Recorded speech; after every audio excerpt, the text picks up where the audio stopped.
El agua cae sobre Tacumbú y lo que literalmente es un hervidero parece calmarse por un rato. Esa ciudad, levantada dentro de Asunción y preparada para 1.200 personas, alberga a más de 3.680 internos en la actualidad. Desde que uno llega, se encuentra con reglas propias y con oficios típicos de la penitenciaría, como el trabajo de llamador, aquellos internos que por una propina se encargan de buscar personas. En Tacumbú hay miles de historias, también relatos de libertad. Mi familia era una familia muy religiosa. Mi madre especialmente, mi abuela materna era una mujer muy dedicada a la religión católica. Lo bueno de mi familia es que ellos no se discutían delante de nosotros. Ellos siempre trataban de solucionar, de discutir fuera de casa. Se iban, como vivíamos cerca del río Iagüí, se iban por el río y discutían ahí. O normalmente escuchábamos que hablaban en la cama. Yo era un chico, no sé si era demasiado atrevido, pero era y muy feliz. Un día, yo ya tenía como 14 años y ya había nieto, ¿verdad?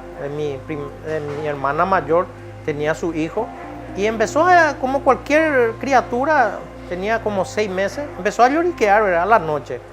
Y mi papá vino como a las 11 de la noche. No sé qué historia le dijo mi abuela, ¿verdad? Y venía un poco enojado, había sido. Y le dijo a mi mamá que le va a patear. Así en guaraní, ¿verdad? Aitea pues ahorita dejero y tuve tu pai. Y eso yo escuché en mi pieza, entonces yo me levanté.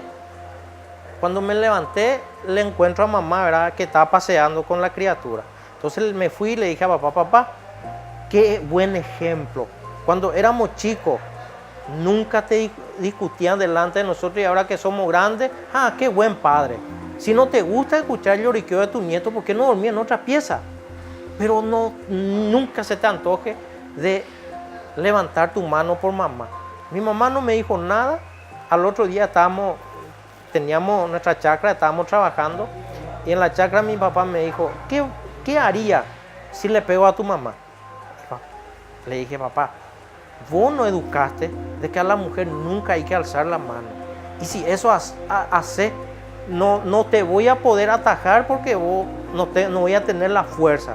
Pero tenés por seguro que cualquier piedra se va a ir por tu espalda. Mi papá me abrazó y me dijo, a tu mamá le pedí perdón. Y quiero pedirte perdón, me dijo. Jamás voy a hacer, jamás lo he hecho y jamás voy a hacer. Cuando cuento me impacta. ¿Por qué? Porque fue algo que impactó mi vida.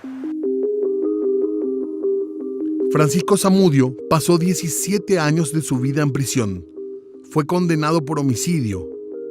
Teniendo en cuenta la familia en la que creció, nadie podría haber sospechado que en su destino iba a estar la cárcel. Me metí con prostitutas. Me metí con prostitutas y no me alcanzaba lo que ganaba. Entonces eso fue lo que, como yo era un niño, me enamoré por una prostituta y quería darle la mejor vida. Entonces así empecé a delinquir. Eso fue lo que me llevó a la delincuencia. Hoy Francisco está en libertad. Su vida cambió radicalmente. Todos los días va a Tacumbú, pero ahora lo hace por trabajo. Ya estando en prisión, fue contratado por la Misión Evangélica, donde se desempeña como coordinador de la capellanía. Ahí trabaja con más de 500 internos que están luchando por su reinserción. Ahí nosotros tenemos 4 pabellones grandes y un pabellón chico de admisión. Pero ahí ninguna persona duerme en el piso, nadie. Está prohibido terminantemente que la persona duerma en el piso. En los otros lugares, sin embargo, en una habitación de 2x3 hay más de 10 personas. Y entonces tienen que dormir en el piso, tienen que dormir debajo por los pasillos. La superpoblación es lo que degenera. Depende mucho el apoyo familiar. Depende mucho de eso para la reinserción. Yo durante los 17 años privado de mi libertad. Tuve el acompañamiento de mi familia, nunca me abandonaron. Aparte de eso, conocí a una mujer que me acompañó en ese periodo. No me puedo quejar del acompañamiento familiar, y también la preparación académica es demasiado importante, porque hay 2 o 3 pilares fundamentales para la reinserción. Por ejemplo, la formación académica, la formación profesional y la contención familiar. No, la sociedad está dispuesta. La sociedad no discrimina a las personas. La persona se discrimina a sí mismo. La persona, ¿por qué? Porque otra cosa no trata de demostrar de que quiere superarse, sino al darle la oportunidad, lo primero que hace, lo que va a ganar en un mes, quiere ganar en una semana. Entonces, cuando le toca, sí o sí, alarga su mano. Ese es ¿por qué? Porque conozco varias personas que trabajan, que no tuvieron, como en mi caso, otras personas. Ahí trabajan en empresas de colectivo, otros trabajan en supermercados, que no han tenido ningún problema. ¿Por qué? Porque han aprovechado la oportunidad. La juventud de hoy día ya no quiere trabajar. Ese es el factor fundamental, y la excusa es no, porque tengo antecedentes. Esa es una excusa muy barata. La sociedad está dispuesta a ayudar, a dar una segunda oportunidad a la persona. Francisco recuerda su primera noche en Tacumbú como algo imborrable. Uno se asusta. Al entrar, y normalmente cuando una persona, dependiendo del por qué ingresa a la cárcel, hay tabúes que son mitos, de que se le viola, que esos son mentiras. Está con miedo, y aparte de eso, lo interno te dice, no, te van a clavar, te van a violar, los propios funcionarios. Sí, ¿por qué? Porque es lo que la sociedad mismo transmite. Pero esos son, sí, hay casos aislados, hechos aislados, pero no es algo normal. Cuando yo ingresé había aproximadamente 1.500, 1.600 máximo. Entonces cada uno tenía sus propias habitaciones, y yo tenía algunos conocidos con quien al ingresar mandé llamar, entonces me sentía un poco seguro.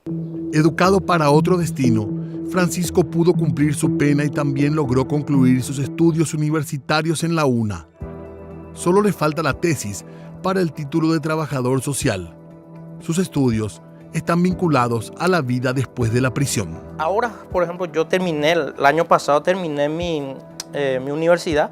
Estoy haciendo justamente mi tesis referente a eso, inserción laboral a los internos. ¿Por qué? Porque es mi pregunta también, ¿verdad? Quiero saber eso. En mi caso es distinto. Yo antes de salir ya fui contratado por la Capellanía Evangélica, entonces yo salí un jueves y el lunes ya volví a trabajar. Siendo recluso, Francisco lideró en Tacumbú uno de los planes más ambiciosos de fuga mediante la construcción de un túnel. Por muy poco no llegaron a su objetivo final. Primero trabajábamos de noche, hasta que empezamos a preparar, agujeramos primer piso, segundo piso y la terraza. Preparamos todo primero ese, y después empezamos a cavar abajo. Nos llevó 4 meses de trabajo. Hacíamos con plato inoxidable, con plato de acero inoxidable. Con ese cavábamos. Y cómo metíamos el aire dentro.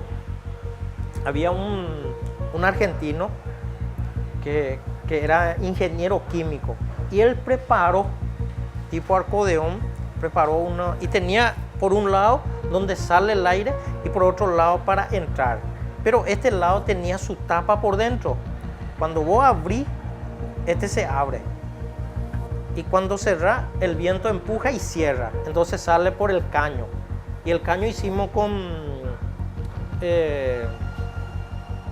cuerina. Con cuerina. Y con eso metíamos el aire. Y toda una arquitectura fue porque el cable, la luz, cómo metemos adentro.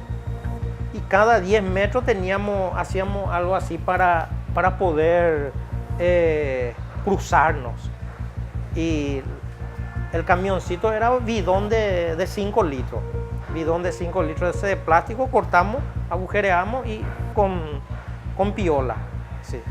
El piolín hicimos de sábana.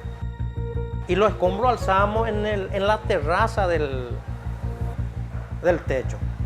Sí. Cuando después de 5 o 6 años por ahí se bajó se bajó como 10 cargas casi todos los días llovía.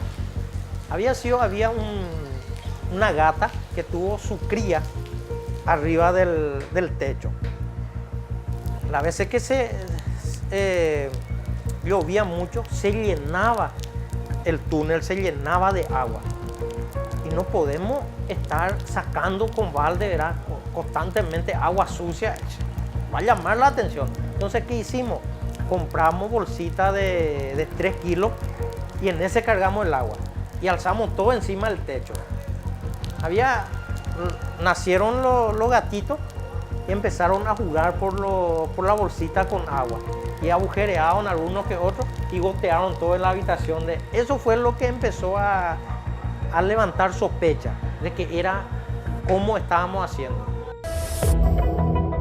Luego de su último intento de fuga, Francisco entendió mediante la lectura y la religión que el camino era otro. En mi caso, por ejemplo, yo llevaba 11 años trabajando con el programa de rehabilitación. Estudiaba, leía los libros, estaba actualizado en lo que pasaba en la calle, leía todos los días diarios, tenía visitas, estaba actualizado de la realidad de lo que estaba pasando. Y 5 o 6 años antes de que yo saliera, empecé a hacer por mi propia voluntad terapia psicológica. Entonces yo liberé mi alma primero para poder salir libre y libre completamente, ¿verdad? Porque por eso es lo que muchos ex internos se va y vuelve, tiene solamente una libertad resorte. ¿Por qué? Porque no está libre completo, está simplemente libre físicamente, pero esclavo de sus actos, de sus hechos, y eso nuevamente le guía a volver a delinquir o a cometer algún tipo de hecho que le trae nuevamente a la cárcel. Ya libre, Francisco sigue creciendo como persona. Tiene como meta ayudar a otros internos a soportar la prisión y a que no vuelvan a ingresar a la cárcel. Un lugar que deja marcas imborrables en actos tan cotidianos como comer o dormir. Muchas veces me doy cuenta de que como demasiado rápido. Así en un acontecimiento, por ejemplo, o en un bar, tengo que tratar y de repente se me va, ¿verdad? Y tienes que aprovechar que otro no coma de vos, ¿verdad? Por ese motivo.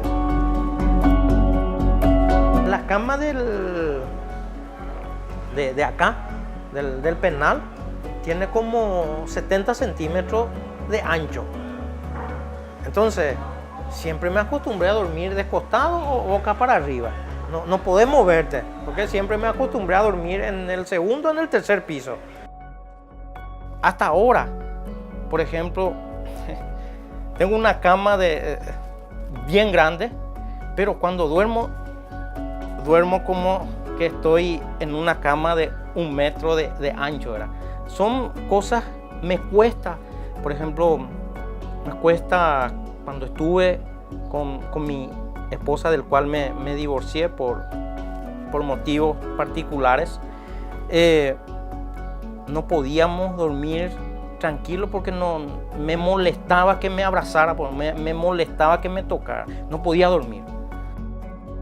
Los últimos datos oficiales del 2013 hablan de cerca del 40% de reingreso en las cárceles del país.